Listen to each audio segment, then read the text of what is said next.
What's up, guys? Welcome to the Stats Free Sports channel. Here to bring you a video on the Cleveland Browns and their possible new starting quarterback, Joe Flacco. Is he able to save their season? Now sitting at 7-4. Let's talk about it. So, yesterday's matchup between the Broncos went kind of how I expected. DTR has a lot of talent, but still young. 24 years old, rookie. And, the Broncos kind of put it on him yesterday. And also the offense has been rolling pretty well recently also. So I'm not surprised that the Broncos won. But as we know, DTR got hit out of the game early on, do a Baron Browning hit. And he was had a nasty bloody lip and ruled out with a concussion. And then they brought in PJ Walker, who has struggled the last couple years. It's kind of surprising, man. After his XFL stint got cut short due to COVID at 2020, 2021, got signed by the Matt Rule-led Panthers during that time, and he looked pretty decent. And that was kind of the last time he looked pretty decent, PJ Walker kind of a journeyman now, went to a couple teams since then, and is not really performed well like I thought he would coming off the XFL, and also with that Panthers run he had with Matt Rule there. So, but every time Walker has got in the last couple of years, it's kind of been going downhill for him and the whole squad led by him. So, I know they signed 38-year-old Joe Flacco last week to the practice squad. There's no way in the world I would not start Joe Flacco right now. He's right now at 38.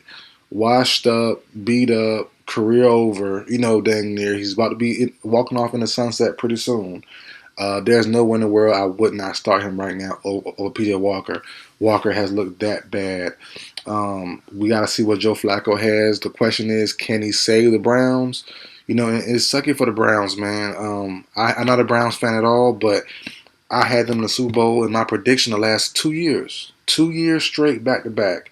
I had in my Super Bowl. I had last year. I had them versus the Cowboys. I thought Brissett would have held them afloat just enough, and then Watson. I thought Watson would have came back last year, from his self-imposed hiatus from being nasty off the field. I thought he would have came back closer to prime Watson and would have carried away after Brissett led him to a decent record. But that did not happen. As soon as Watson touched the field, he was trash last season. Then this year, I did a whole video on it during the offseason. I had the Seahawks versus Browns as my prediction. I did a whole, 20-minute video during the summertime detailing why I believe that that'll be the matchup or that could happen. And lo and behold, Nick Chubb got hurt early on during the season. Kind of ruined it for me, but I still thought they had a chance. And I said during the summer, the moves that the Browns made on defense, I thought had them in a title contending move. I love the moves that they made, and I was right. Early on, they were still even now. I know they had a rough game yesterday versus the Broncos, but even now they still have one of the better defenses in today's NFL. So, I figured that would be the case. I love most of their signings. I love their defensive roster. It's just a quarterback spot they've been hampering them all season, also last year too. Because Brissett played okay, but they still lost a lot of games late during the season. And even now, with another year under his belt, Watson didn't play well. DTR is okay, but still, not doing enough there. Then Walker is abysmal. So yeah, it's really resting on Joe Flacco right now to save the Browns season. At 7-4, they're still in contention. It's gonna be tough. It's gonna be tough, but as I said, I would definitely go with Flacco. His veteran savvy could kind of spread on the team and kind of calm them down. I think the play of Walker kind of got him shook a little bit. The way he's been playing, just not playing up to par. I think the veteran savviness, and also last year too. Last year we seen Flacco. I know it wasn't the greatest year for him last year, but for the Jets, Flacco was slinging the ball. He threw for 300 yards a couple times or once or twice, something like that. So he was definitely, he didn't look the greatest doing it, but he doesn't mind slinging the ball. He's throwing the ball up in the air and giving his receivers an opportunity to try to get something done. So, pair that with the run game, Jerome Ford, Kareem Hunt. You could in defense if they can step up again. Miles Garrett a little banged up, he can come back healthy.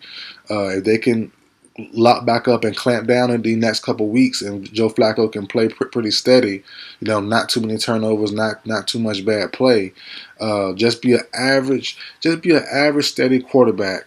I think if Flacco can possibly do that, there's a slim chance I would believe in the Browns to at least get in the playoffs and try to have their defense carried in like a what Ravens 2000 Ravens when the Trent Dilfer stuff. That's very unlikely. By the way, but that'd be the best case scenario. It's all one game at a time. Once you get in the playoffs, records don't matter. All that stuff don't matter. It's all about game plan and one game at a time. And if you bet against that Browns defense, you could kind of have a rough time. So the defense for the most part been pretty healthy for the Cleveland Browns. The offense has really just been the kind of the hurdle to get over. The quarterback play paired with Nick Chubb, but Nick Chubb hasn't been a great loss. Albeit he's a great player, but you have guys like Hunt and Ford who filled in well for him. And I was kind of surprised, honestly. I was one of the guys banging on the table for them to trade for Jonathan Taylor. I didn't think Ford would be this good, but as we all know, the running back and the value is going downhill as far as the difference between a star and a regular starter, because a regular starter can give you the same output of production as a superstar running back. So or maybe two guys can give you the same output as a superstar running back. So what's the point of having one if you can have two guys that can do the same thing? So I'm definitely seeing that now. I was definitely pounding the table prediction video for the Browns to stay in contention to get Jonathan Taylor, but they definitely didn't need him. Ford has been pretty well paired with a little bit of Kareem Hunt. They definitely been good, haven't missed Chubb that much. So maybe that running game and defense can help Joe Flacco just a little bit, and try to sneak their way into the playoffs, but it won't be easy. It won't be easy. And like I said, Flacco hasn't played all year, hasn't played since last year, and it's just now really, he's new to the system, new to the scheme. He learned the playbook as we speak.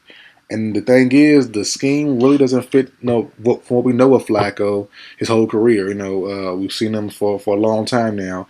The scheme he's running now doesn't really fit his style of play. So that's the tough part there. So, and their schedule isn't the easiest. It's definitely not. They have the Rams next week, who just blew out the Cardinals. But the Cardinals aren't really the best team either. So they have the Jags after that, which will be a tough game most likely. The Bears could be a tough game after that. Then the Texans, then the Jets, and then the Bengals. So it's gonna be tough. It's gonna be very, very tough. Very unlikely. Most people will write the Browns out, but if Flacco can be steady and rely on that defense, rely on the run game, and just be steady. Don't turn over the ball too much, maybe one turnover per game. They might can survive this last stretch and maybe sneak in the playoffs. But like I said, the tables are definitely, the odds are definitely stacked against them, and it's going to be a long road to possibly do that. It's going to be week to week. It's going to be tough. They're probably, and looking at the schedule, outside of that Jets game, they're probably the favorite to lose every game. I'm not going to lie to you. Rams shouldn't be the favorite. The way the Rams played. Cup is back. Williams is back there. Running back. Stafford's playing okay. Then you have the Jags. Definitely should be the underdogs there. The Bears are iffy. We're not quite sure. It could be neck and neck there. But the Texans, they should be the underdog as long as C.J. Stroud is healthy and playing. Like I said, the Jets game, they should be favorited. And then you have the Bengals.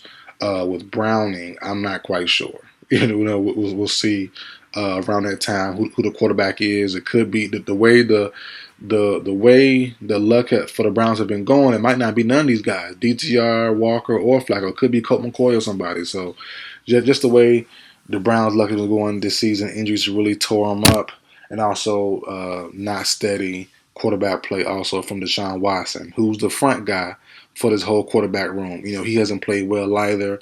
He's been okay, barely average, but he's been okay at certain times. Shown a little bit of flashes, but like I said, no point talking about him too much. His season is over. So we'll see where it goes. We'll see if Flacco actually starts. I believe that he should. I would not trust PJ Walker, so I will go ahead and throw in Flacco's name as a starter right now. Give him his favorite plays from the playbook and just run those and just wing it and see what happens and rely on that run game. Hope you can get to an early lead or be like a defensive battle, and then hopefully Flacco's savviness, his veteranness can sway the team, in certain moments to get the job done late in the Rams matchup until he learns the actual playbook. So, but that's it for the video, guys. Like, share, comment, subscribe. I will see you guys next time.